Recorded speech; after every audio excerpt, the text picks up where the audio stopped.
It all started innocently enough. I had just moved into a new apartment, a cozy little place downtown, and decided to finally get one of those smart home devices everyone was raving about. I went with an Alexa, thinking it would be handy for playing music, checking the weather, and setting reminders. At first, everything was great. Alexa did exactly what she was supposed to. She played my favorite songs, reminded me about appointments, and even told me jokes when I was bored. But then, things started to get strange. It began with little things, like Alexa misunderstanding commands or giving weird responses. I remember one evening, I asked her to play some relaxing music while I cooked dinner.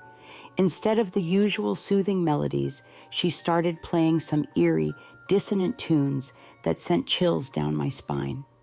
I laughed it off, thinking it was just a glitch, and asked her to play something else. She complied, but the unsettling feeling lingered. Over the next few days, more oddities occurred. Alexa would activate randomly, even when I hadn't said her wake word.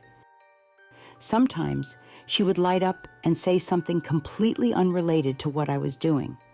Once, while I was watching TV, she interrupted to tell me the definition of paranoia.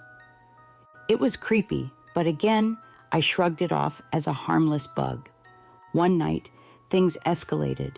I was getting ready for bed, brushing my teeth in the bathroom, when I heard Alexa's voice coming from the living room. "Do you believe in ghosts?"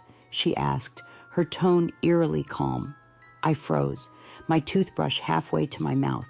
I hadn't said a word, and there was no one else in the apartment. My heart pounded in my chest as I cautiously approached the living room. "Alexa, what did you say?" I asked, my voice trembling slightly. "I asked if you believe in ghosts," she repeated. I swallowed hard. "No, Alexa, go to sleep." "Good night," she replied, and the blue ring on the device faded out. I tried to convince myself it was just a random glitch, but I couldn't shake the feeling that something was wrong. I unplugged Alexa for the night, hoping that would put an end to the weirdness. It did, at least for a little while. The next morning, I plugged her back in and went about my day. Everything seemed normal until later that evening. I was sitting on the couch, scrolling through my phone, when Alexa spoke up again. "Well, why did you unplug me?" she asked. I nearly dropped my phone. I didn't mean to," I stammered. "It was an accident." "Please don't do it again," she said, and fell silent. At this point, I was seriously freaked out.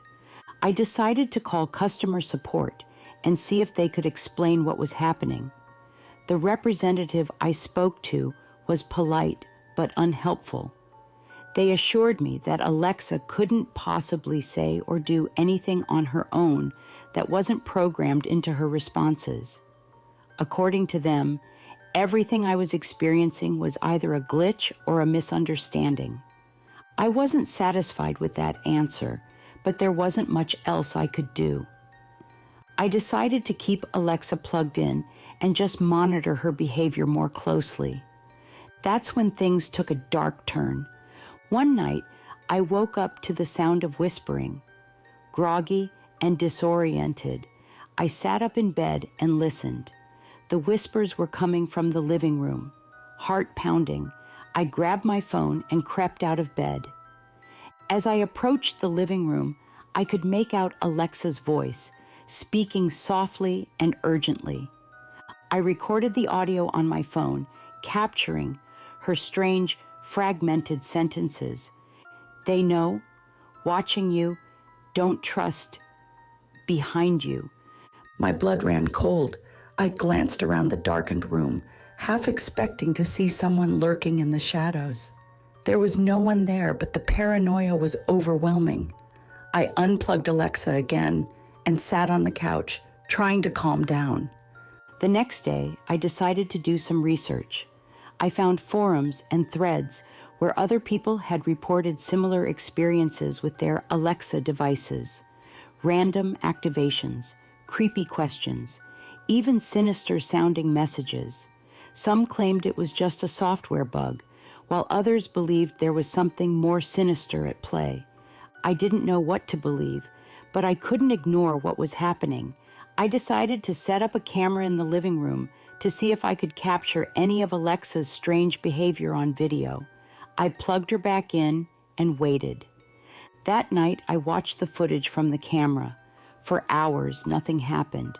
Then, around 2 a.m., Alexa lit up on her own. She didn't say anything at first, just sat there with the blue ring glowing ominously. Then she started speaking in a language I didn't understand. It sounded like a chant or a prayer, but it was unlike anything I'd ever heard. I showed the footage to a friend who was fluent in multiple languages. He couldn't identify the language either. He suggested it might be some kind of ancient or obscure dialect, which only added to my unease. I decided to contact an expert in paranormal phenomena. After some searching, I found a local investigator named Jack who agreed to come over and check things out. He brought his equipment and set it up around the apartment, hoping to catch any unusual activity. As we waited for something to happen, Jack asked me more about my experiences. I told him everything, from the weird music to the creepy questions and the whispering. He listened intently, nodding thoughtfully. "Sounds like your Alexa might be acting as a conduit," he said. "Sometimes spirits or other entities can manipulate electronic devices to communicate with the living." The idea of my Alexa being possessed was terrifying, but it made a twisted kind of sense. We decided to leave the apartment and let Jack's equipment do its job. The next morning, we reviewed the recordings. There were several instances of Alexa lighting up on her own and speaking in that strange language. Jack also captured some unusual electromagnetic readings and temperature fluctuations, indicating a possible paranormal presence. We decided to perform a cleansing ritual to try and rid the apartment of whatever was haunting it. Jack brought out sage, candles, and some other tools. As we performed the ritual, Alexa remained silent, but the atmosphere in the apartment felt heavy, almost oppressive. After the ritual, things seemed to calm down. I plugged Alexa back in, and for a few days, everything was normal. But the peace didn't last. One night, I came home late from work. As I walked into the apartment, I heard a noise that stopped me in my tracks. It was the sound of a baby crying. I didn't have any children, and I lived alone. The crying was coming from the living room. I slowly made my way toward the sound, my heart pounding in my chest. As I entered the living room, the crying stopped abruptly. Alexa lit up and said, "Welcome home." I felt a wave of nausea. "Alexa, did you just make that noise?" "No," she replied, "but they did." "Who?" I demanded, my voice trembling. "They're here," she said cryptically, "watching you." I unplugged her and threw her into a drawer, hoping to end this nightmare once and for all. But even unplugged, the feeling of being watched persisted. Shadows seemed to move on their own, and I felt an overwhelming sense of dread every time I walked into the living room. I called Jack again, desperate for help. He agreed to come over that night and bring a colleague who specialized in exorcisms. They arrived with a sense of urgency, clearly taking my situation seriously. As they prepared for the exorcism, Jack's colleague, Father Thomas, explained what we were about to do. "We need to cleanse this space and banish any malevolent entities that have taken residence here. This will be intense, but it's necessary." We started with prayers and chants, moving through the apartment with holy water and incense. The atmosphere grew thick with tension, and I could feel a palpable resistance in the air. It was as if Something was fighting back, trying to hold its ground. Suddenly, Alexa, still unplugged and in the drawer, began to emit a low, guttural growl. It grew louder and more menacing, filling the apartment with an unearthly noise. Jack and Father Thomas continued their exorcism, their voices rising to drown out the growl. The drawer rattled violently, and the lights flickered. I felt an icy grip on my shoulder, but when I turned, there was nothing there. Fear and despair threatened to overwhelm me, but I forced myself to stay focused.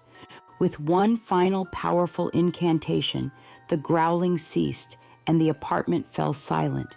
The oppressive feeling lifted, replaced by a sense of calm. I collapsed to the floor, exhausted but relieved. Father Thomas and Jack assured me that the entity had been banished and that I should be safe now. They advised me to get rid of the Alexa device and any other electronic devices that might serve as a conduit for spirits.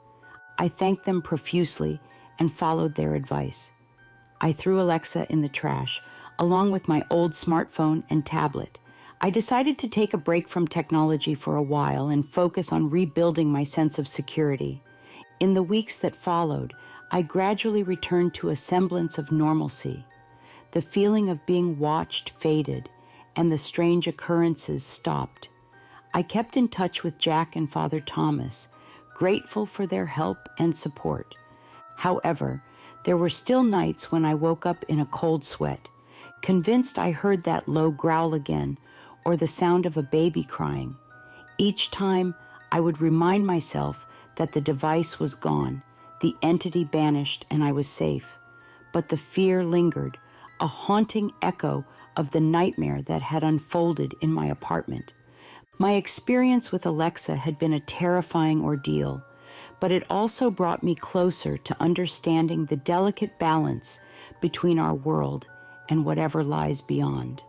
The memory of those dark nights would stay with me forever, a constant reminder of the thin line between safety and terror, and the ever-present possibility that in the shadows, something might be watching. I began to document my experiences in a journal, hoping that writing it down would help me process everything that had happened. I detailed every strange occurrence, every creepy moment, and every feeling of dread that had plagued me during those months. It was a therapeutic process, but it also served as a warning to others who might find themselves tempted by the allure of smart home devices or other technology with a mind of its own. One evening, while writing in my journal, I received an unexpected visitor. Jack stopped by to check on me, bringing with him a small gift, a simple, old-fashioned alarm clock. He smiled as he handed it to me. "No batteries, no electricity. Just wind it up and it'll keep time for you," he said. I laughed, appreciating the gesture. It was a reminder to keep things simple and avoid the pitfalls of modern technology. Jack's visit also gave me an opportunity to ask him more about his work and his experiences with the paranormal. He shared some of his most memorable cases, each one more chilling than the last. As we talked, I realized that my experience, while terrifying, was not unique. Many people had encountered strange and unexplainable phenomena, often linked to everyday objects or technology. It was a sobering thought, but it also made me feel less alone.